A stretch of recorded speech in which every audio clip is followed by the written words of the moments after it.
Welcome to the News Hour. The 2024 presidential election officially kicks off tonight. Some Republicans are enduring frigid weather to participate in these Iowa caucuses. Lisa Desjardins is there with the latest. Lisa? We're in West Des Moines. This is one of over 700 caucus sites around the state. The temperature 0 degrees and dropping. Now, Iowans know how to handle cold weather, but they have rarely seen temperatures or caucus like this. All right. This is not normal. The 2024 Iowa caucuses probably won't be remembered for any speech, debate, or slogan, but instead for this. A week-long Arctic blast with record-setting snowfall, powerful gusts, and wind chill readings in the 40s below zero. It all choked campaigns to a near halt at one point, and when candidates did return, the storm still took center stage. When everyone's talking about, oh, the weather is going to be so tough. Are you ready to brave the cold and make your voice heard tonight?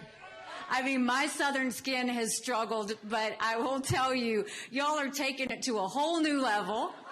And the weather is just one piece of an extra weird election cycle. We're in Iowa. One candidate, a former president named Donald Trump, leads in Iowa polls by roughly 30 points. Ask yourselves, who does the radical left and the Washington swamp fear more? Nikki Haley, Ron DeSanctimonious, or President Donald J. Trump? I can tell you right now.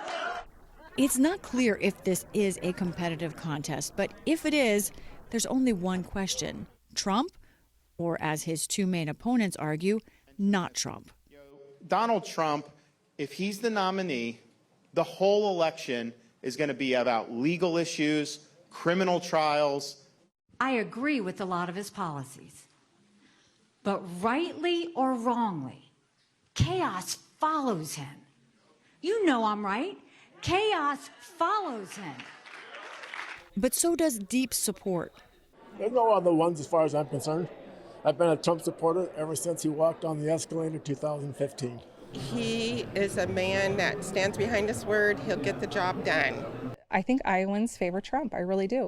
He's still the leader. He is, in my opinion, the greatest president of all time. Working mom Valerie Sutton means that.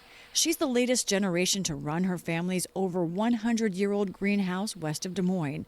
Trump's America First push to her made the world safer and the American economy stronger. Sutton sees his main challengers, Florida Governor Ron DeSantis and former UN Ambassador Nikki Haley, falling short.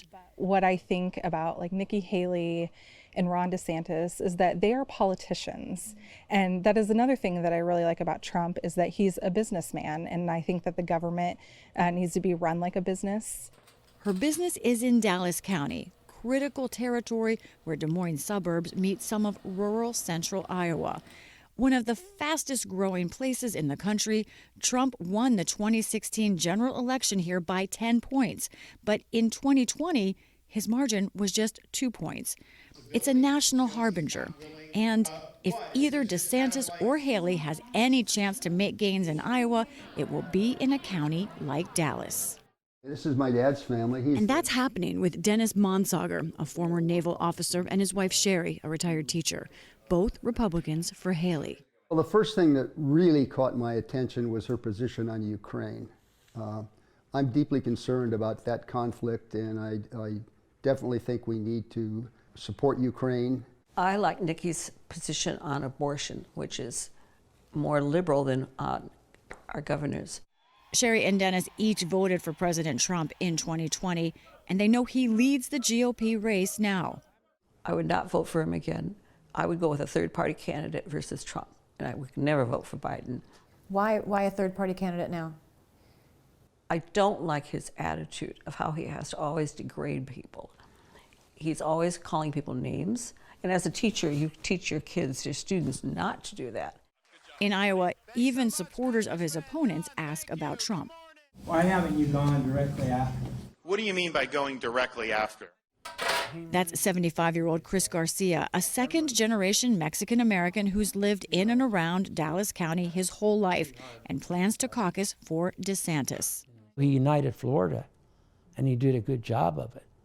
And you know what he does? He does what he tells you he's going to do. Garcia voted for President Trump in 2020 and would support him again if he wins the nomination.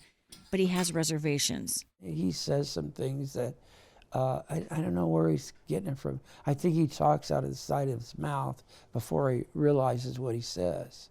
It's DeSantis who essentially bet it all in Iowa, both in time and money, a bet that's paid off in some cases. His canvassers came out to my house, and I kind of live out, so it's kind of like they made this effort to call on me, and I talked to him, and I told him I would give him a chance. But it is Haley who has risen, with help from some Trump Republicans. I've been a Trump guy, and, you know, if he wasn't so divisive, I'd be a Trump guy again. But Nikki Haley's got similar thoughts. And also from some never-Trumpers who like her. Actually, a Democrat that changed my re-registration to be Republican so I could caucus for her. That is the strange political landscape of Iowa and 2024. A few candidates hustling to shake as many hands as possible, but who still can't match the draw of a single Trump event. Kelly Koch chairs Dallas County's GOP and says her purple county is still Trump country. Initially, I think a lot of people were naive that the MAGA grip was so deep, they didn't really feel that way. As we march closer to caucus, there's been a rise up. And then one by one, you see these candidates not polling, not getting traction, and they leave, and I think they underestimated the MAGA grip. Iowa likes surprises. Huckabee in 2008, Santorum in 2012. But this year, the weather has shocked, with Trump clearly aware of turnout risks. You can't sit home. If you're sick as a dog, you say, darling, I gotta make it. Even if you vote and then pass away, it's worth it, remember? Indeed, some, like this Trump supporter, may not vote. I'm thinking about it. You know, just depends on the weather and stuff like that, too. So we'll have to see, waiting to see. Millions of dollars in a year of campaigning, but it is the air above Iowa that could determine if Republicans have a real race for president. Now, if the temperature drops just a few more degrees, this will, in fact, be the coldest Iowa caucuses on record. Amna? Lisa, the big questions tonight in this frigid temperatures are turnout and expectations. What's your reporting telling you? Well, Ron DeSantis, as we said, has the biggest ground game here. He's counting on that to get his voters out. But I will tell you, when I've gone to his events, I have seen many undecided voters. I have been to places where really they were handing out yard signs and people weren't picking them up. So it is a real test of his operation tonight. Nikki Haley, in contrast, has the smallest operation in the state, but she's got momentum. Things have been turning her way. The question is whether she has enough people. She's been asking members of Congress, for example, to make calls for her, as I've been reporting around here. President Trump, he's counting on the enthusiasm, sort of the passion of his supporters. But one thing he needs to watch out for is that he is more at risk for a factor that affects rural voters. They are more likely to be farther away from their caucus site, more likely to be apprehensive perhaps of going out in the cold weather. One other factor that could affect everyone, it's a big football night. Would you rather go out in this cold or watch a football game tonight? One more thing, Amna, that I think I can't overstate. There is a real sense of apathy almost in Iowa now. We've rarely seen any yard signs, just one in all of our travels across the state. And I talked to one voter who said there's a thickness in the air, a sense of deja vu. No matter who you support, that they're going over the same fights again and again. Not really as much excitement as I've seen in the past. All right, Lisa, we know there are 99 counties across the state of Iowa. We know our audience can also follow along as those results come in tonight. If you were them, what are some good counties to zero in on and track?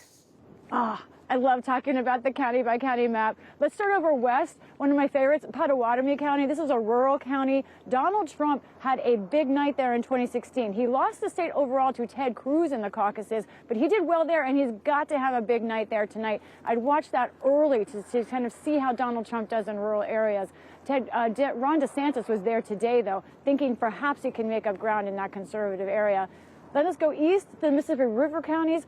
Those are counties that were very close between Donald Trump and Ted Cruz. Marco Rubio also did well there. Those are places where if someone breaks out, we could see that in those Mississippi River counties on the east. And then right where I am, right outside of Des Moines, you've got Polk County and also Dallas County. These are the population centers, Amna. If Nikki Haley is going to have a big night, it's going to be right here.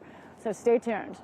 All right, Lisa Desjardins and team outside for us in Des Moines, Iowa. Lisa, thank you. We'll be checking in with you as the night goes on. And you can follow the live caucus results on our website and during our special coverage later tonight right here on PBS.